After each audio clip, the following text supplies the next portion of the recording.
All right, everybody. Welcome to a special episode of Almost in Agreement. We have Eric Lutton with us today. He is running for public defender for Knox County. We earlier in the week talked to Sharif Gundi, who is his opponent, and they will both release together here shortly this afternoon.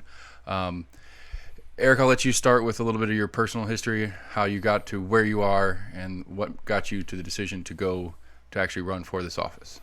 Well, I am the current Knox County Public Defender, and I actually went to law school to be a prosecutor, and there's kind of a longer story about that, but I'd worked in the prosecutor's offices in undergrad and worked in the DA's office here in Knox County when I was in law school, and ultimately ended up, and again, that's a longer story, but hanging I'm sorry, you were in law school here at UT? I was in law school here at UT, yeah. And I ended up hanging a shingle, basically kind of going out on my own and doing a little bit of criminal defense, and was in private practice for about 7 years. After I'd been doing it for about 7 years, I liked doing. I love representing people. I like being able to make a positive impact in people's lives and help them turn things around if they're kind of in a negative situation. And after about 7 years of doing that, I was approached by the public defender's office and they asked me if I would be interested in possibly joining their office. So I joined their office in 2013. Was what we refer to as a line attorney, like a front line attorney. You're taking the brunt of the caseload. You're kind of oftentimes just trying to keep your head above water with the crazy high caseloads that public defenders have to deal with. Did that for a couple years. In 2015, I was promoted to be one of the 3 team leaders in the office. That's kind of a middle management type of position, where I was the direct supervisor for a third of the office. I was later promoted again to be the deputy public defender, so that put me number 2 in the office, and we're an office of about 28 lawyers when fully staffed, and about 65 total employees, counting law clerks and law students that work for us. I was the deputy public defender for a little while, and then the head public defender at the time, Mark Stevens, called me into his office one day and kind of dropped a bombshell that he was retiring. Right, I'm tired of this. Going home. Yeah. Take a nap. He'd put his 30 years in, and he was Right. he well deserved, was ready for a different challenge in life. So, real quick, I'm going to interrupt. I apologize. Sure. So, he put his 30 years in. So, as reading into this stuff, I was trying to figure out, like, he was the only one that we've ever had. So, That's correct. This office opened up in the 1990, exactly on the dot. Okay, so his whole 30-year career there was from day one. And then, so, like I've mentioned, we talked to Sharif already. It's some stuff I forgot to ask him that's not necessarily important to his stance versus your stance is, what is the term limit on this? Because I know this is a special election because he decided to retire early, because this election should have been 2 years from now? Correct. 2022, yes. Okay. So the way that works is if you have a sitting public defender or a sitting DA, for that matter, that retires in the middle of their term, like Mark did, then it becomes up to the governor to make an appointment. Right. And so I went through, it was a lengthy process, including TBI security clearance level background checks and interviews at the governor's office with the governor himself and with the deputy to the governor, Lang Wiseman, former UT basketball great. Right. And then Governor Lee appointed me to that position, and then so now I'm running to keep that position. Okay, but so what's the normal term though? It's normally 8 years. 8-year term. Okay, that's what I was curious about. So he did 6 of this last night. Okay. Yeah. All right. I apologize. I did interrupt your story for that question, fine. but I just wanted to clarify because it pops in and I don't remember it if I don't do it now. Yeah, and what will happen here is whoever wins this election, hopefully me, will then will serve out the remainder of that term, and then the public defender seat will be back on the ballot in 2022. Okay. And then will be an 8-year term from then on. Okay. So you give it a rerun in 2 years. Yes.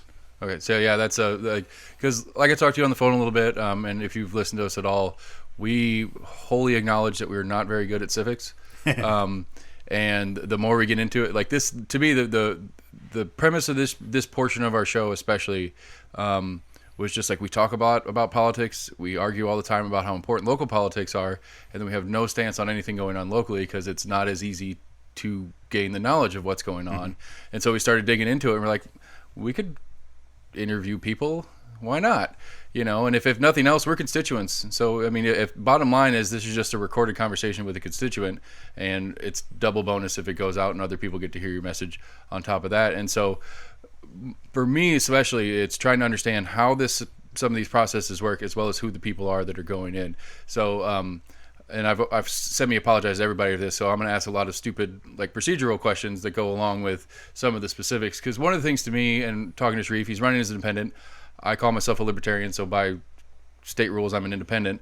And so I was interested in some of that. And in talking to him about it, I'm trying to figure out, is there anything that's like kind of party line that makes sense of this, or it's just kind of the way this office, not this office, it's just the way a ballot item works? Because I know all the city stuff is unaffiliated. There's no, I blank out on the word, but when you're running for a city office, there's no Republican, Democrat, nonpartisan. Thank you.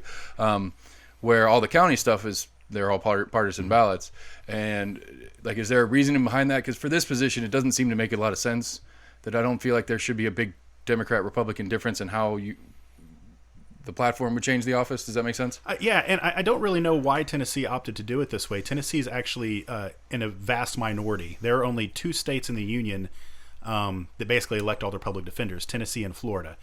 And so it turns that into kind of a partisan type of situation. Just because it's an elected thing, so we have to have the partisan mess on top. Okay, yeah, that answers my question, because I find that I can't imagine as much as I'm learning about what this job is, that there'd be a big difference between a Republican platform concept and a Democrat platform concept, and how that would apply to this office to give me a decision base.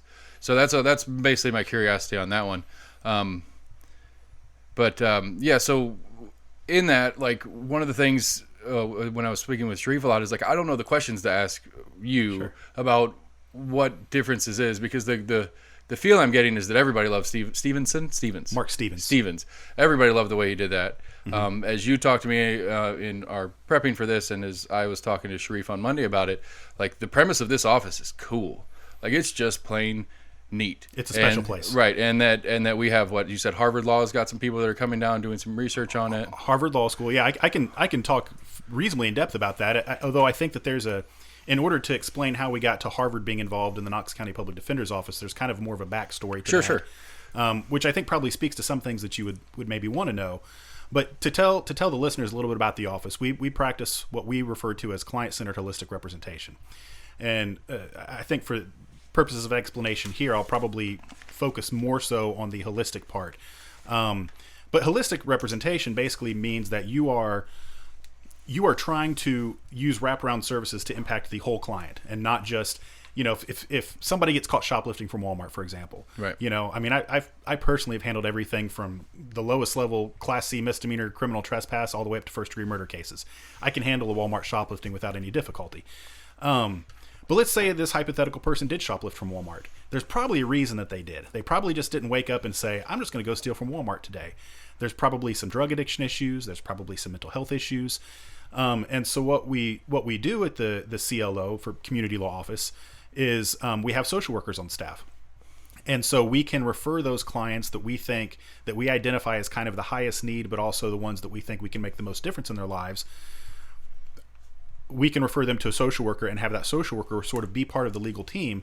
And that allows us to get people set up with appropriate levels of drug addiction treatment, get people on their mental health meds. I mean, sometimes people are off their mental health meds, not because they want to be, but because they don't have transportation to get them, or you have somebody that has significant mental health issues and you're telling them, okay, here's your appointment in 45 days at 8:00. Right. That person with significant mental health issues is not going to be the best at making those appointments. And so that's kind of where we step in to try and get people stabilized. One of our former directors of social services was Dr. Sarah Buchanan, and she wrote her doctoral dissertation on the CLO and what we do. And what she was trying to do was it's not appropriate to say justify the way that we do it, but she basically wanted to take a step back and study the data that we have. We are a very data heavy office, and that we sort of keep track of everything.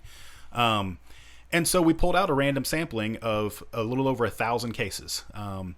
And we analyzed those that were similarly situated, and we controlled for different variables like, age, marital status, because those things are telling about whether someone is likely to reoffend. Married people are less likely to offend than single people, it turns out. And we compared, when controlling for different charge types and those other types of variables, we compared those that got social workers to those that didn't get social workers. And what we found, we did an analysis of misdemeanors, and what we found is that people that got social workers had much lengthier criminal histories prior to the social work interaction, but then were actually less likely to pick up offenses going forward, which screamed to us that having social workers works. Just pulling out in that data, we only have enough social workers to have social workers assigned to roughly 10% of our cases. So just in those 10% of misdemeanors that got social workers, we estimated a taxpayer savings just in incarceration costs alone of over $1.7 million a year. We came to that number by the average length of incarceration at the time of the study was 26 days. So if somebody got arrested, they were typically spending almost a month in custody. It was costing at that time $77 a day to keep somebody in custody. And so you can take that data, and I think the 1.7 is a very conservative figure, because one would expect that if someone had a much lengthier criminal history and historically speaking were more likely to reoffend than someone else, you would expect that going forward they'd be more likely to reoffend. But we actually compared it as an apples to apples, that they were less likely to reoffend than the other people that did not get social workers. And so it's probably greater than $1.7 million.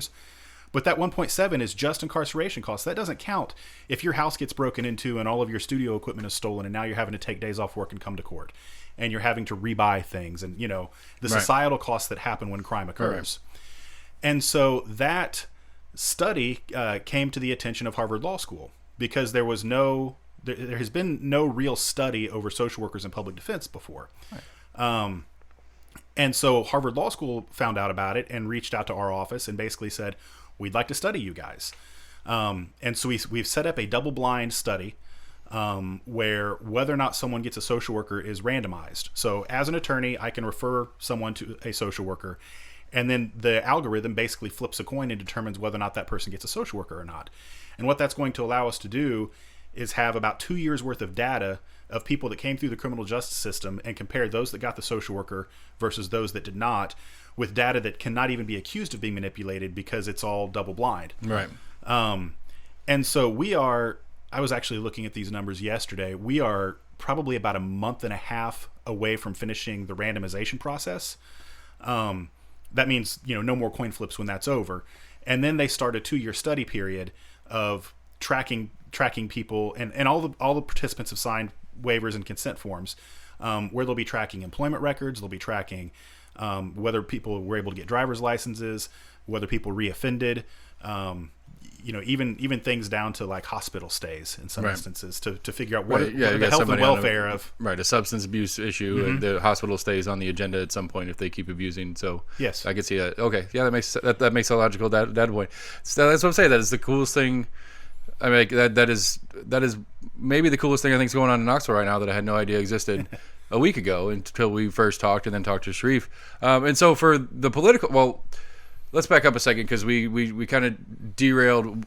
You've been working in the office for a while. You got promoted. Steven's retired. You're acting up until this election. So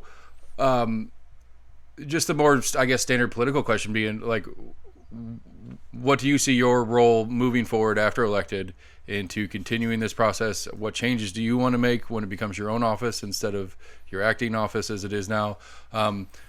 More of the, I guess, the sales pitch version of we're going into election. Sell me your pitch so that I can compare the two. Sure. So, I would like to continue building on what we've built on. I guess technically I am the acting public defender. I've been running the office since last year though. And even before Mark retired, he told me that he was going to retire, and I knew for quite some time before anyone else did.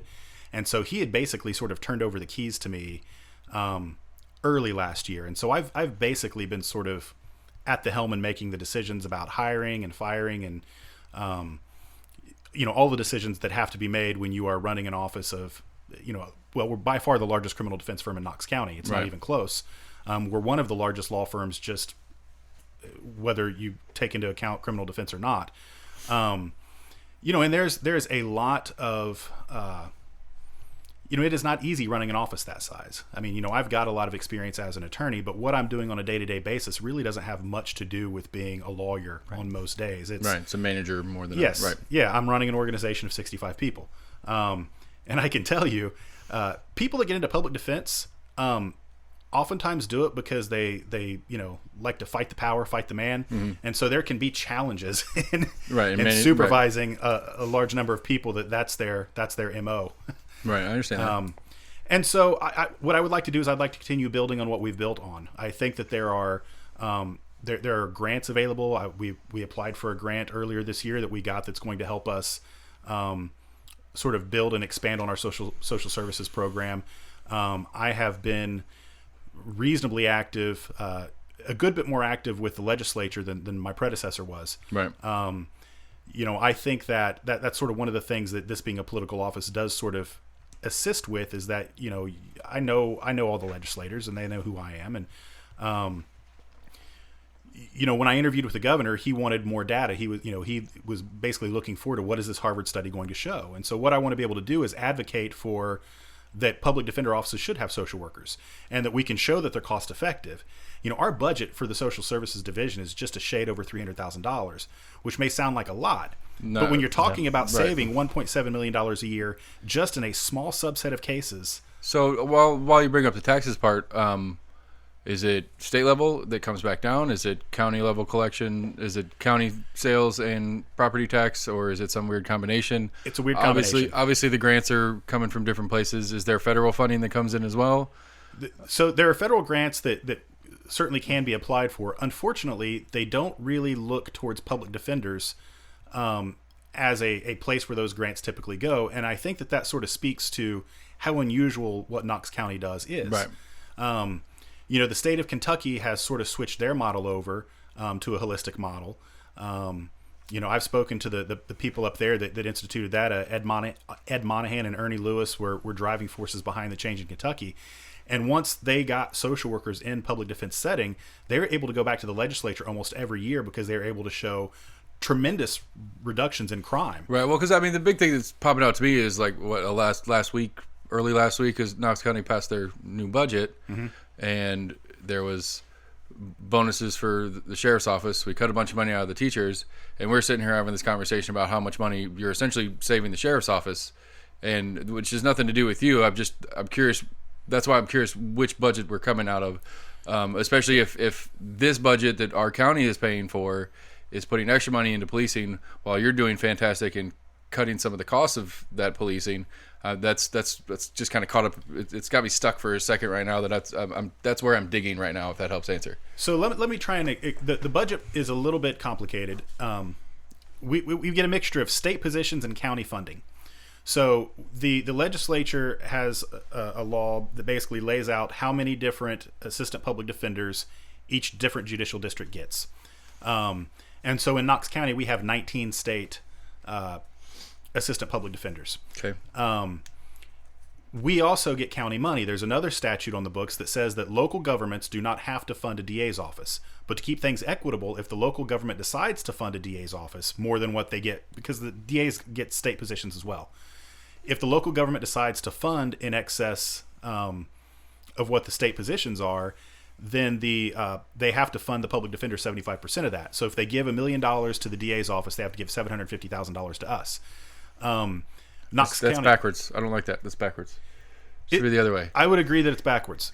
The justification behind it, or the reasoning behind it, is that the DAs take 100% of all criminal cases that come through the door, and the public defenders do not take 100% of the cases. Right. There's some pro bono from some of the other things. There are attorneys that get hired. There are cases where we have conflicts of interests. Right. That was a question I had since you said it. Because Sharif was explaining to me some of that as far as how there could be co-defendants and stuff like that, which makes the public defender's office.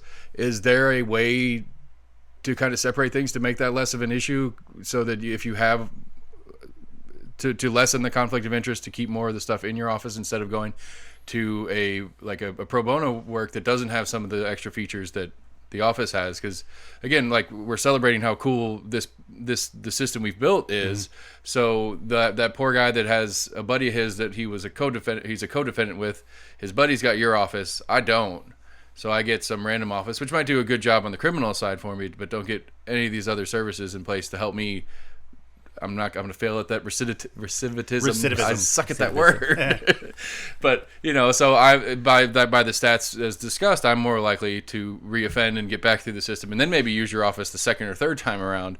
But is there something that could be structurally changed that could kind of help with that? Or is that something that, because you're telling me, you got how you said 60-ish people in the office, and it's like, well, one guy gets assigned to one of those 60 people, and now all of a sudden anybody associated with that guy doesn't have access to any of those 59 other people. That is unfortunately correct. There are ways to do it. There's some jurisdictions that have what's called a conflict office, where you basically have two public defenders in a particular district. Now that doesn't happen in Tennessee, but there are other states where that happens.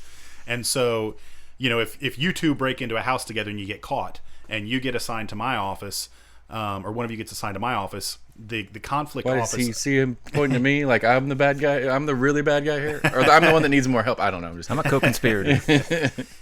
That the idea would be that instead of just getting appointed to a private attorney who bills the state at, I think it's $50 an hour now, right, for their work, that there's a conflict office that's also public defenders that then takes that work and could theoretically set up their own holistic office. Right.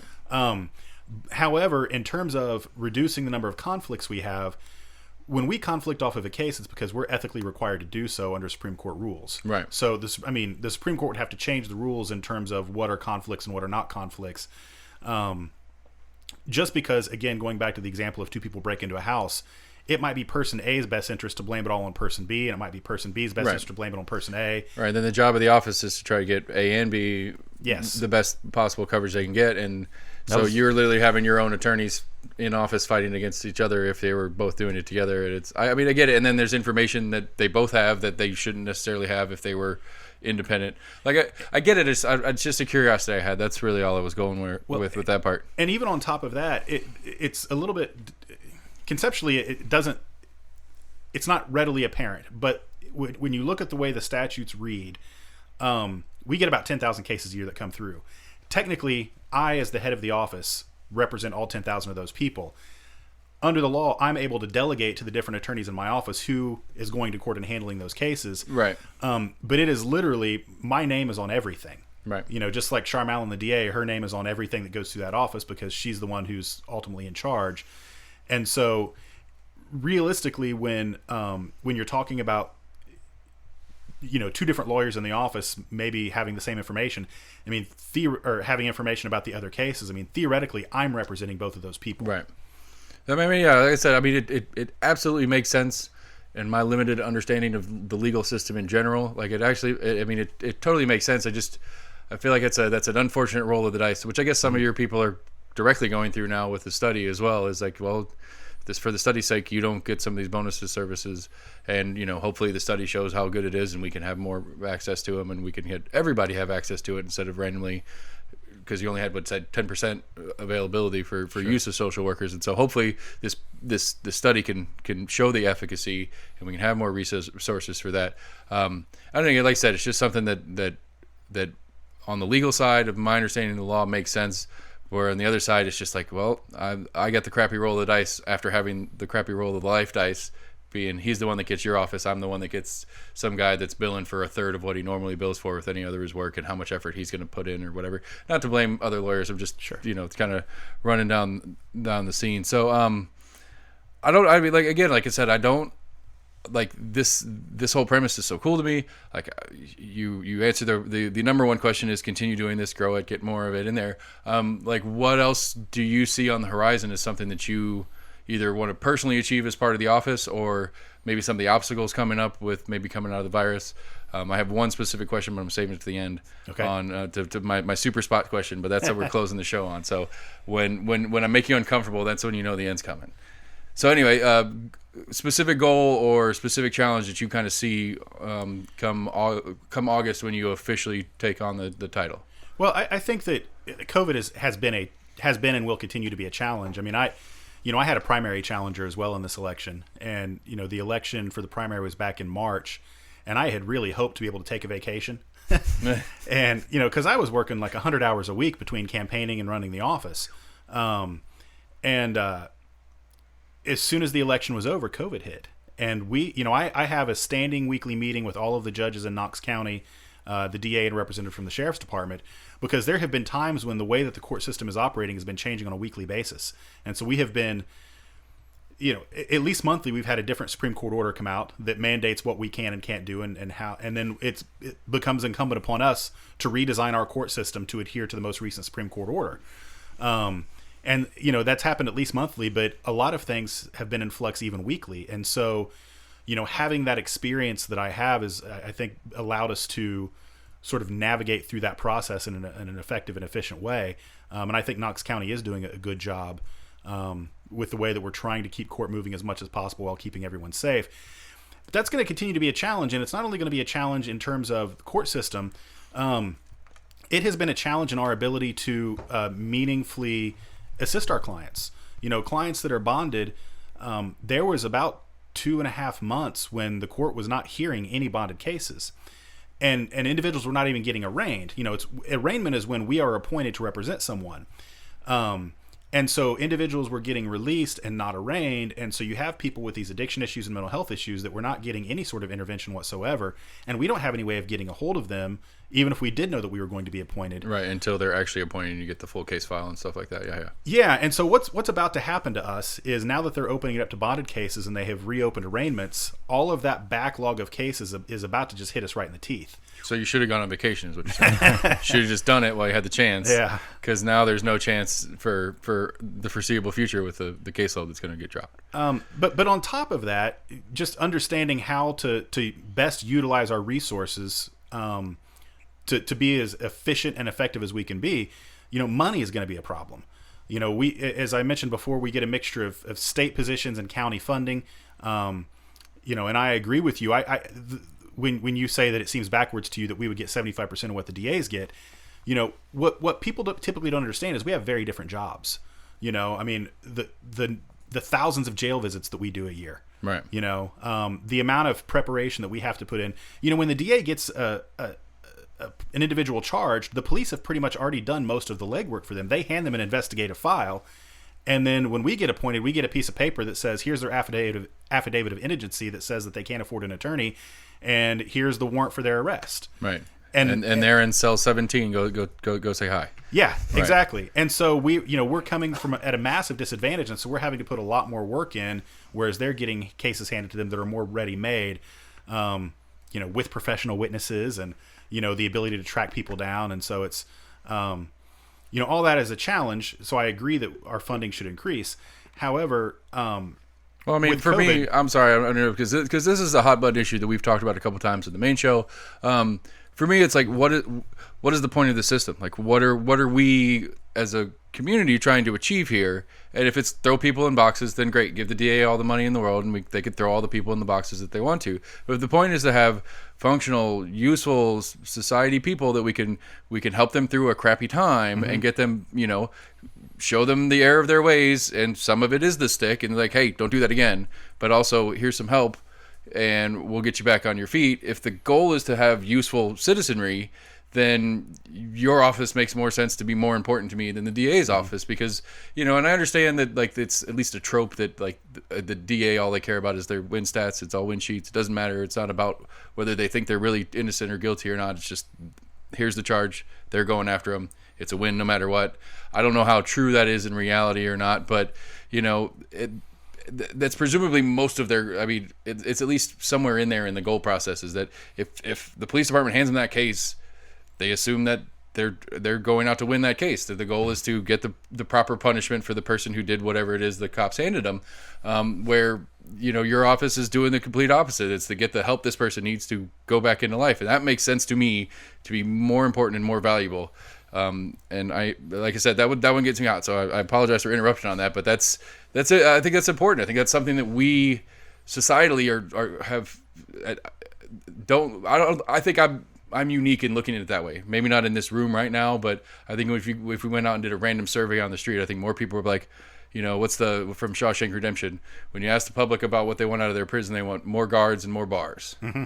And I think that's probably a true statement right now. And I think there's an outlook issue that hopefully through this show and through you in this office and stuff like that, we can kind of change that.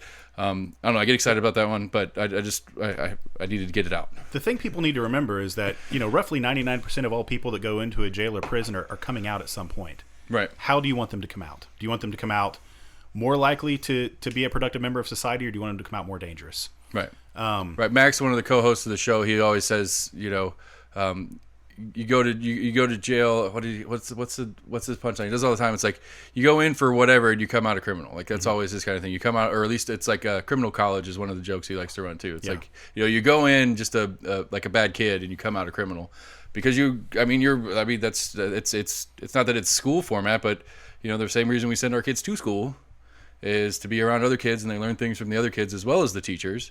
So yeah, the logic makes sense, and so yeah, you're right. They're coming out on the other side. What are we doing with them? Yeah, but to sort of speak to the question you'd asked earlier, with COVID and with county revenue being way down, we took a budget hit this year, and I expect we're going to take another budget hit next year. And on the county side, on the state side, where we get state positions, this was a battle that we have fought and are continuing to fight. I've spoken to most of the legislators and have been in regular contact with people in Nashville, but they are talking about wanting all state agencies to cut roughly 12%. Well, the problem with the Public Defender Conference cutting 12% is 92% of all state funds spent on public defenders go directly to salary. We don't have any, they call it above and below the line costs. Right. The of that remaining 8%, 4.5% of that goes directly to leases and rent for buildings because you have to have an office.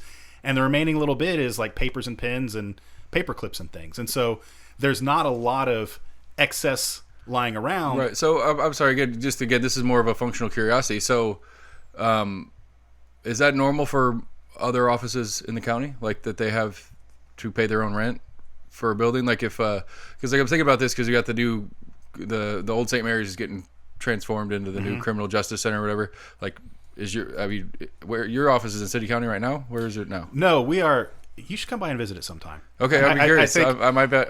You would be. I think field trip. Yeah, because it would allow us to show and sort of put a structure and a building that we have built and designed the space to most.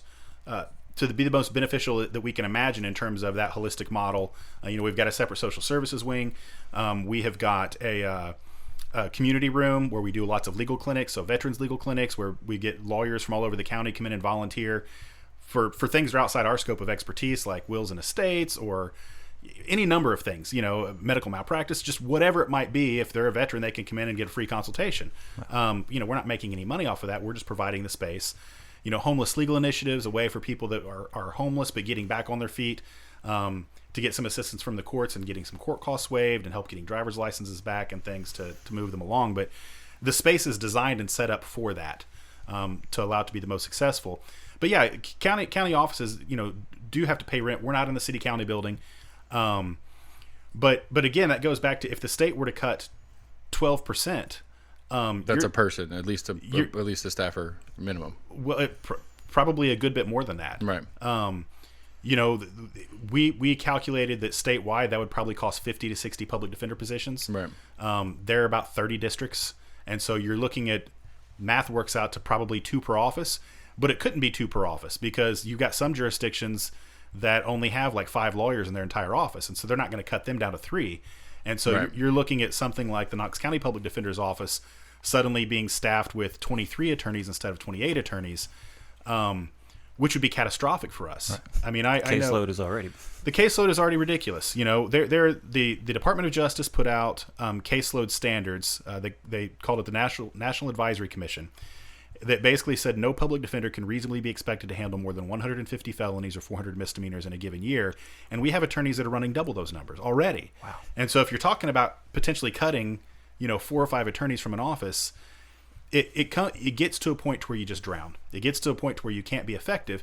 And what my message to the legislators have been, and I think that this has thankfully not fallen on deaf ears, is you can take that money away, but it's like pushing a beach ball into the water. It's going to pop up somewhere else. Right. You're going to spend it in corrections. You're going to spend it with extra police. You're going to spend it because there's a limit as to how much ethically we can do, and there are things called caseload conflicts, where if I make a determination that, look, we can't take any more cases this month, we're overwhelmed and we can't be effective. Private attorneys get appointed to those cases. Right. You got to pay whatever. And you got to pay them. Fee. Right. And we do it cheaper than they do. Right. And so, the beach ball analogy, I think makes a lot of sense that you're gonna pay that cost elsewhere because all of these charged individuals have a constitutional right to a defense. Right. Interesting. Yeah, the logic falls. So I guess the goal is that as we study this a little further, and as the holistic approach maybe gets spread out into more places, that you'll eventually drop caseload as a result long term, and it'll make it a less costly office as things move forward, because you're doing the work today to not do it tomorrow, kind of deal. That's and right. this is super interesting. I don't even know how to say it. Sam, you got anything? Sam is So, here, I guess if everybody. Just in case you guys are curious, I might not have prepped that he was here, but he's sitting here and he's been quietly Throwing in waiting bits and for his pieces. turn. Yeah. So I guess if you could increase the budget, I mean, you being the director, would you look more in hiring more attorneys or possibly trying to bring in more social workers? Another question on that: do you guys deal with like the Department of Human Services or the county Department of Human Services for social workers? No, we have our own social workers on okay. staff. Yeah, among the staff of roughly 65, we have 6 social workers on staff. And I'm actually interviewing 4 different candidates between tomorrow and Friday to hire another one. We've got a spot that we can fill. It would depend on what the funding increase was. You know, I mean, there are some funding increases, like if they were to increase state positions, I don't have any say about how we use those positions. It's just, thank you very much. I appreciate it. Right. But if they were to fund an attorney spot, then you're going to fill that with an attorney. However, that would potentially allow me to get an attorney that is currently I have hired under county money, move them to a state position, and then use that funds to hire social workers if I wanted to. Right. So there are ways to sort of move the money around. One thing that is really encouraging, though, even though we're in COVID, and the state was looking to cut their budget significantly, we lobbied the legislature effectively to do essentially a pilot program, and they are hiring 6 social workers statewide that they're going to put in different public defender offices, because they are recognizing that the Knox County model works and that it is a good use of taxpayer dollars. And as you phrased it, makes a lot of sense to me. Worrying about tomorrow's problems today. And so that way they're less people are less likely to come through the system, which helps everybody's caseload numbers. And surprise, surprise, social workers are a lot cheaper to employ than attorneys are. And so, I would love to expand our social services division. As I mentioned before, we only have enough resources to provide social workers to roughly 10% of the individuals that come through our office. Man, I'd love to get that number a lot higher. And I think that I'm hopeful that when this Harvard study comes out, that we're going to be able to show beyond a shadow of a doubt that, like, look, guys, I mean, give not just us, but everybody in the state the resources to utilize this, because it makes sense and it works. And they started the Harvard study when? Or when did they start collecting data, I guess? Oh, gosh, that would have been in 2018. Okay. And they plan on doing it as a longitudinal study like you were talking about? So basically they did double blind, and then we needed to get to a statistically significant number of participants. Right. So that way we can show that, we've collected enough data about enough individuals that it's not just, that where a few outliers can skew the results. Mm-hmm. And so we needed to get roughly 800 people in the control group and roughly 800 people in the study group. I will tell you that I simplified it a little bit when I said it's a coin flip. It's a little more complex than that. You said algorithm, but I mean, yeah. I guess a coin flip is too. But you did say algorithm. So real quick, right there is that 1.7 million savings versus the 300,000 a year. That 1.7 mils per year. Yes. Wow, that's phenomenal. That is cool. That is super phenomenal. So, and that's on the 10% of cases that we were able to provide social workers for on misdemeanors only. There are still roughly 10% of felony cases that get social workers as well. That is being studied as part of the Harvard study, but we did not really present numbers on that, because when you're trying, look, we were doing this in house, right. And we're a group of lawyers and social workers. We're not statisticians. And misdemeanors are really easy because they're, in terms of possible punishments, they're really easy to apple to apple comparison. Right. You're typically not looking at criminal history as much in terms of what a sentence is going to be on a misdemeanor like you are on a felony. And also, felonies have such wide ranges of punishment, even within the individual felony class. So, like, we have 5 classes of felonies in Tennessee. A through E. E being the least severity of offense. Carrying, for somebody that's with no prior felony convictions, carrying basically 1 to 2 years, which could be prison or probation. If somebody's a career offender on an e-felony, they could get up to 6 years in prison. And so controlling for all of the variables you would have to control for when there are these, where depending on someone's criminal history can vastly change the potential outcome of a case, and what services you're able to provide. We just didn't have the ability to do that to do that comparison, right. But Harvard's going to do it for us. Okay. Neat. Smart people doing math. Well, so I mean, you've already kind of answered this question, but like I said, I made some notes to make sure that we touched on a couple topics that I touched on with Sharif as well, so I can get the same thing. So there was an issue that I had in the past of I, as a citizen, had a legal question on a particular event that we were doing for a work thing in the past or whatever, and I found it really frustrating that I had nobody to call. Now, after talking to Sharif, I understand that wouldn't be your job anyway, and now talking to you as well, the caseload of like, it would be rude of me to interrupt with my stupid little question. Hey, I got a quick question. But I mean, but realistically, that's an issue that I have that maybe through your experience, you might be able to have some insight for me personally. So the specific was we wanted to do a charity poker tournament, and anything with cards and dice gets really dicey, pun intended. As far as where it sits legally, we brought in Wounded Warrior projects, we're doing all these different things, and so I was like, I want to make sure we don't have issues with this. I don't want to get this thing off the ground, start advertising, get a bunch of people coming in here, and then the sheriff's office shows up and be like, what are you guys doing? Got a poker tournament? And shut us down and do all the mess. And so I started calling around. I called the sheriff's office, called the Knox County DA's office, called KPD, ended up with the assistant to the Attorney General of the state of Tennessee at the time, which is, for ambiguity's sake, we'll say it was a while ago. I don't know how long, whoever's been there now or whatever, but maybe this person, maybe the person before, I don't remember. And essentially the legal, non-legal answer I got was, I don't think anybody's going to do anything about it. And so it's like trying to be on the up and up, trying to do things properly. That's the best answer I got, which to me read as, that's totally legal, but nobody's going to shut you down for doing a fundraiser, is what I heard in the definition I got.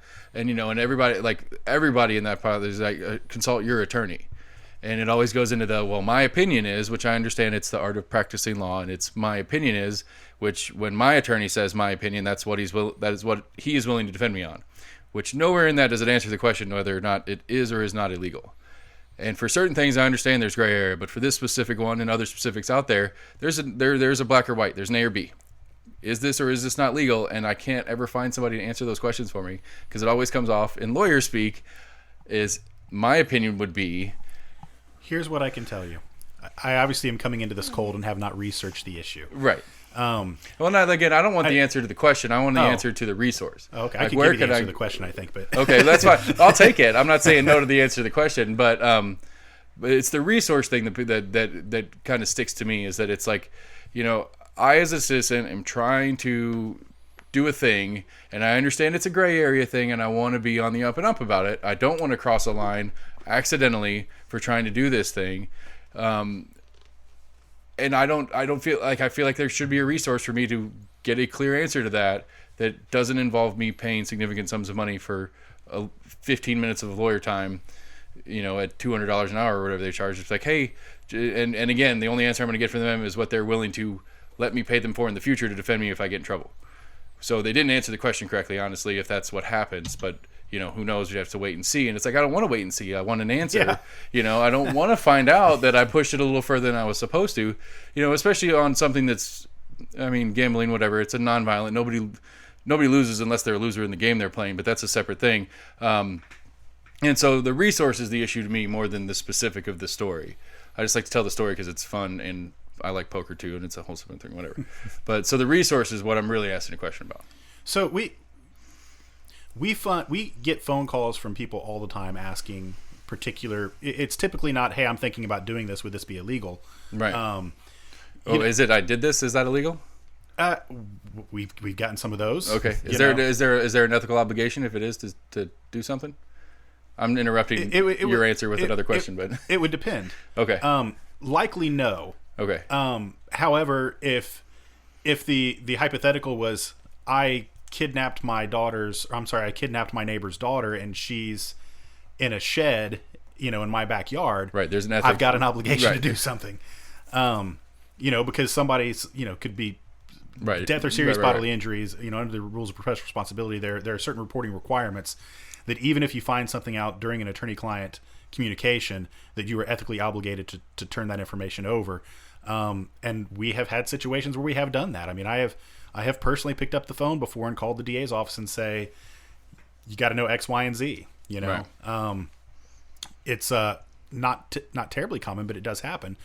But yeah, I mean, I got a phone call earlier today from somebody wanting to know about had been declared a habitual motor vehicle offender, which I don't know if you all are familiar with that, but if a person had a certain number of qualifying offenses, a couple of DUIs within 5 years, or Right.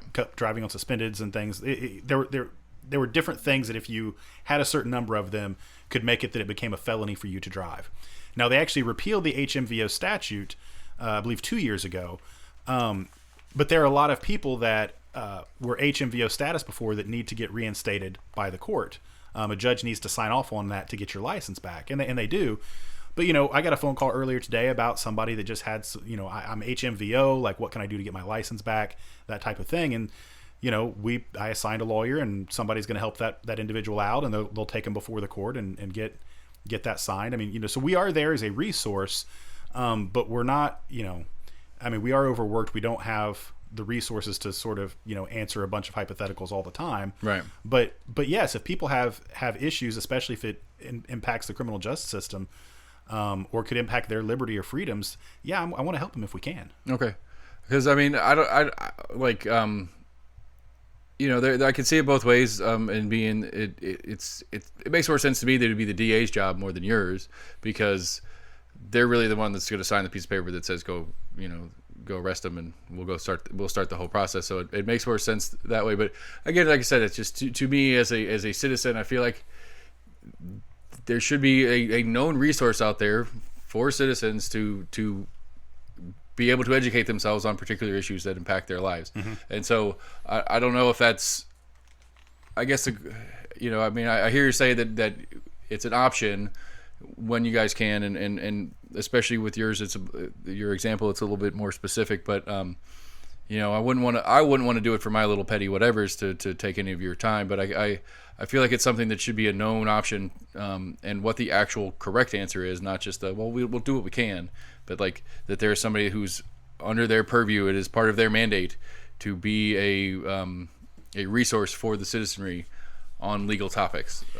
There are a lot of times where if I don't know the answer, or it's outside the realm of something that we would advise on, I know a lot of attorneys in town, Right. and sometimes it's just as simple as saying, hey, let me connect you with this person, and, and maybe they can help you out. Okay. So, all right, so the official one, like the real question right now, the most important question right now, are masks constitutional? I think that it is constitutional. Okay. I believe I actually have one of my assistants researching this right now because it's coming up a lot. Well, this is something that you could potentially be defending, because it is a class 3 Class C misdemeanor, right? 30 days if which whatever. no one is actually going to get arrested for it. I mean, if anything, they might cite somebody and tell them to go to court. If you're charged with a Class C misdemeanor, unless it's like criminal trespass and you're refusing to leave, they're not taking you to jail. Right. Well, public intox. They're always going to take you to jail for public intox, because the very nature of the charge is that you're a danger to yourself or others. Right. And so they're going to take you to jail for that. But most Class C misdemeanors, you're getting a citation, you're being told to come to court.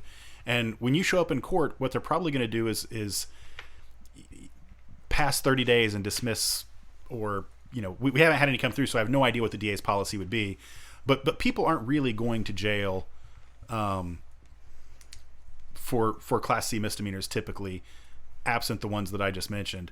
And so I don't think anybody's actually in any real danger of getting arrested and getting taken into custody unless something else happens. I mean, I've seen several videos online of people just having freakouts and refusing to leave stores or damaging property. Right, but then it becomes a different other issue. Charges, right? Yeah. Yeah, but so my understanding is that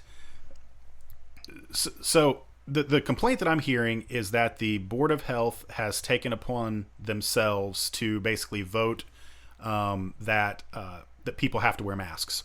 And the complaint that I've heard as to why it might be unconstitutional is because who gave them that authority? Right. Well, but I believe that the answer is the legislature gave them that authority. There was a bill that went through the legislature a couple of years ago that basically delegated authority to set out public health issues to boards of health in those counties that had a board of health. And there's another law on the books that basically says that if you're in violation of that type of order, that's a Class C misdemeanor. So it's not that the health department voted to create this Class C misdemeanor. At least this is my understanding. But it's not that the board. Sorry, the dog's. Yeah, he does what he does. He's yawning. He's a cute dog though. So my understanding is the legislature has created those penalties and has delegated that to that authority to the Board of Health, and then the Board of Health has done what they have done. But I want to say all that with the caveat of that's what I've heard. I've not personally researched the issue. Right. I do have proper lawyer answer. Check. Yeah, I do have a lawyer in my office who's currently in the process of getting a brief together for me because I want to know the answer to that. Right. We are requiring masks in my office right now for people that come in and meet with attorneys. Well, I mean, but that's part of the thing is it's no longer your opinion as the head of the office. It's now the county's mandate for your office. They've indicated that it's a Class C misdemeanor. Right. Absent some sort of finding of unconstitutionality, typically the way that it works is you don't just get to ignore a law that you don't like, even if you think it's unconstitutional, until the courts have stepped in and said, right, this is unconstitutional. Well, I mean, like my thing, and often on the show I argue as the libertarian, and my thing is you shouldn't need to be required with a stick to do something like this, and that's the big problem with me right now. But at the same time, I'm kind of, I understand Mayor Jacobs' kind of point of view is like we're taking steps here that are kind of unprecedented. That okay, this time it makes sense, but what happens when the next time and it doesn't? And then there's a whole separate animal. But it's like, oh well, remember that last time? Well, now we can do it this time. It's like, well, this isn't the same, that kind of thing. And so I get it on both sides. It's a bummer to me that we, this is something Sam and I talk about a lot. It's a bummer to me that we as a populace don't trust our governing bodies enough to just say, oh, okay, you're right, we should do that. That you have to mandate it for enough of the population to actually get them to listen to, instead of it being a request, we're now making it a requirement. And that frustrates me on a lot of different levels. So August 6th. Yes. Again, early voting starts July the 17th. You're right. And if you didn't register yet, you suck because it was yesterday. August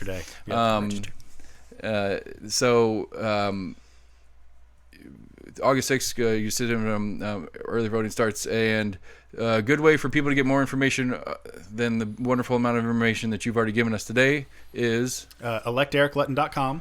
I also have a Facebook group where I post different information about me and about the office.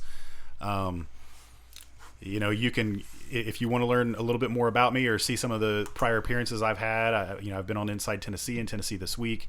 Links to that are up on my website and also on the Facebook page. And I guess I would just ask that when people go to the polls to vote for Eric Lutton, I think that experience matters. I'm the only person in this race that has any sort of experience working in this office. I mean, in fairness, you are the only person who could possibly have any experience in this because the only other person that has more experience in this than you is retired. Yeah, that's retired. Currently, already retired, not retiring. But he was in the office prior too, right? And I got the benefit of learning under Mark. I mean, right. As you said earlier, everybody really liked Mark because he built something really special. Isn't the building named after him now? Yeah. I went to county commission and they that's fantastic. named it after. It's wonderful. I mean, it's an interesting it's a very interesting to learn about this office, the uniqueness of this one as opposed to other ones around the country, and it's very unique as the constituent here.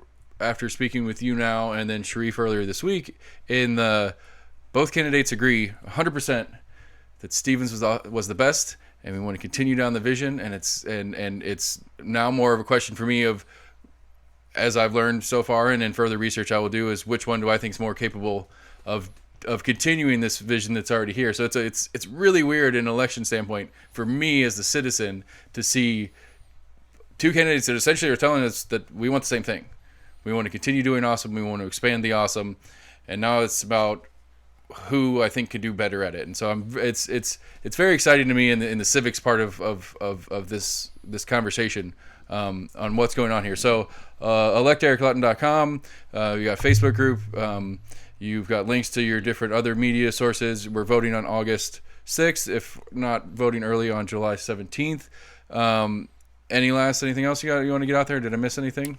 I don't really think so. I appreciate you guys having me in and taking the time to talk. We super appreciate you coming. We are almost in agreement. We are at almost in agreement on Twitter, Facebook, YouTube.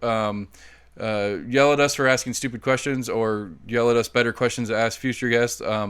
We are trying really hard to get better at local politics. It's so easy to get out there and see what Pelosi and McConnell are doing and all that kind of crap. And literally, without starting this podcast, I wouldn't know this job exists to vote for, other than be like, what's a public defender?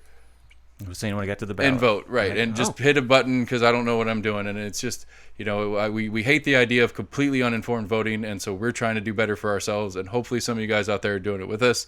Again, thank you guys for listening. We thank you very much for coming out, Eric. And good luck in August. Thank you very much.